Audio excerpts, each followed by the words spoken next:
在主场其实夺冠感觉是就是会非常爽的一件事情嘛。然后，肯定是叫大家一起加油，然后4个队努力去，为 LPL 夺冠嘛。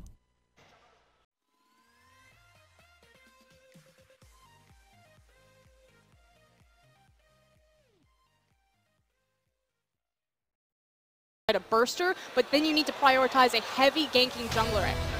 There is the LeBlanc as well that can be considered if you want a slam lane or the Galio to rotate if you want to go for a rotational play. So those are ones considered. Even Irelia could be taken. Oh god, the insta-lock, yes, that's what I'm talking about. See whether it's going to be Scout, but I have a feeling it will be as Haro.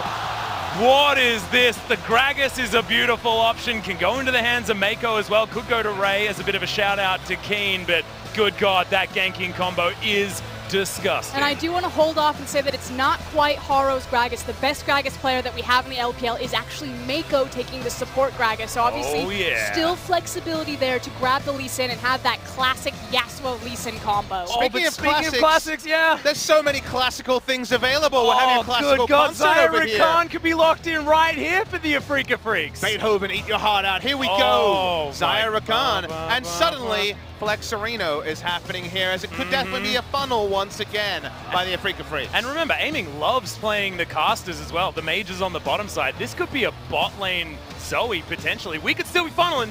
That's the crazy thing. You would say, but there's a Zoe, but people have been talking about the fact that Zoe can make her way around the map as well. Go into that bottom lane. Exactly. So much can still be left open. Meanwhile, seems like we're going to be loading gold on a Yasuo, and everyone else got a knock-up, baby. This is the solo queue game where Yasuo says, I'm smurfing, and everyone else says, all right, Malphite somewhere, it's fine. Yeah, exactly. We'll see whether Ray's going to pick that one up. And here's the thing, though. A counter pick to the funnel strategy. Once again, Afrika drafting pretty nice. Also a blind GP. There's a lot of things you can do here to try to dominate it. And I also love Gangplank into Kai'Sa specifically. This would be one of them. Riven more smashes knockups. GP. And more knockups. He recently played Kennen. It was a monster of a performance from Ray. I'd love to see him grab it again. This one smashes GP. Good God, the Jarvan 4, the Prince of the top lane, going to be heading up against the Pirate. Good Lord, it's like Pirates of the Caribbean when it's just really not going well for Jack Sparrow.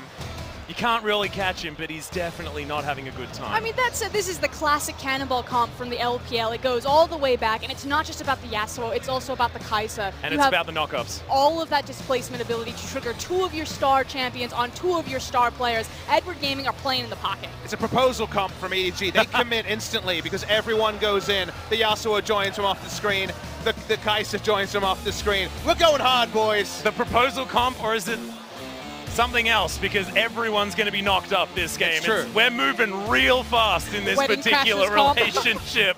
Good God. It seems like both teams very clear on what they want to achieve this game. But I have a feeling IG certainly have one that's pretty understandable, right? Put someone in the sky, hope he's near his friends, and beat the hell out of them. And that's the thing for me. Yes, Afrika are so practiced on this composition, but time and time again, relentless, whereas Uzi and Ming are about creating gold gaps and experience gaps versus zoning. They do so by killing. And no flash available from Kuro as well. There's a flash body slam. Explodes. Iboy gets the kill for first blood for the LPL. And Kuro has his ward up, but hasn't. It's going to make it very difficult. Mako holding the ultimate is actually real scary here. Throws it back in as Kuro immediately flashes. That's not going to be a spell thief as Cannon Barrage comes in. Mako, the ultimate's going to wear out as Kuro really wants to find it. Ignite is going to be out of pick. No, it's not! As the perfect timing's there from Mako Keen. Just shoots him in the face though as he teleports his way forward. Tucson picks up the kill on the Gragas on the back end, is aiming so much money, so much gold and so much damage as Scout gets torn apart on the back end.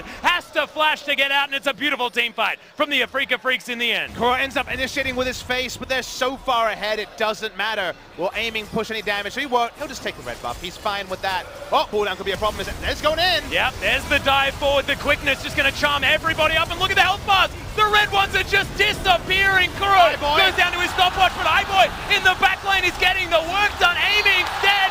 Somehow they find the fight, and EDG straight over to the Baron. How did we underestimate this team? It shouldn't have happened like this. And Edward Gaming are the machine. It doesn't matter if it's Clear Love. It doesn't matter if it's Haro. They will do the same thing every single time. Team fighting gods. It may be an international event, but they're still in China, and the crowd is still behind them. Afrika tunnel on what they want to kill, and they allow Iboy access into the back line. All those plasmids stack up. Everyone dies. And he's just a buff bot.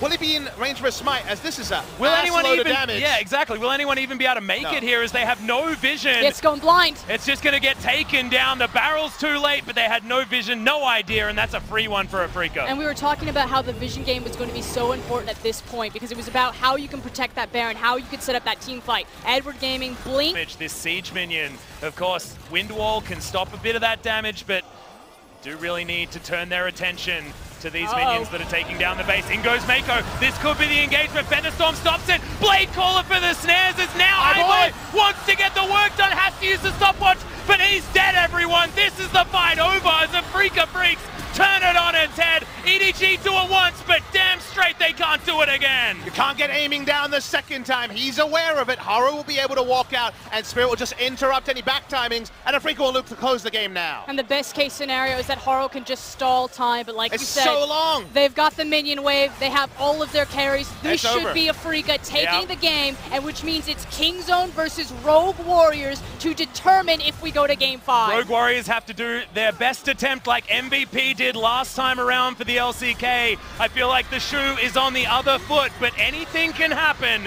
when it's King Zone Dragon X. But this game, all about the Afrika Freaks. We got that one team fight. EDG made it look like there was a chance, but the macro play, the funnel strategies, and Afrika Freaks come out victorious. Such a bittersweet moment. You see the miracle, the fact that they get that type of play, but in the back of your head, it's Edward Gaming, international event. It doesn't matter who it is. They can team fight, but ultimately they will fall down. Still, my respect for EDG only goes up after this game. They were outdrafted. The Xayah Rakan really shut down the hopes of the Yasuo Gragas. The early game went just the best possible for Afrika Freaks, and yet, when you are as good at team fighting as EDG has, there was still a way back into this game. I think in that scenario,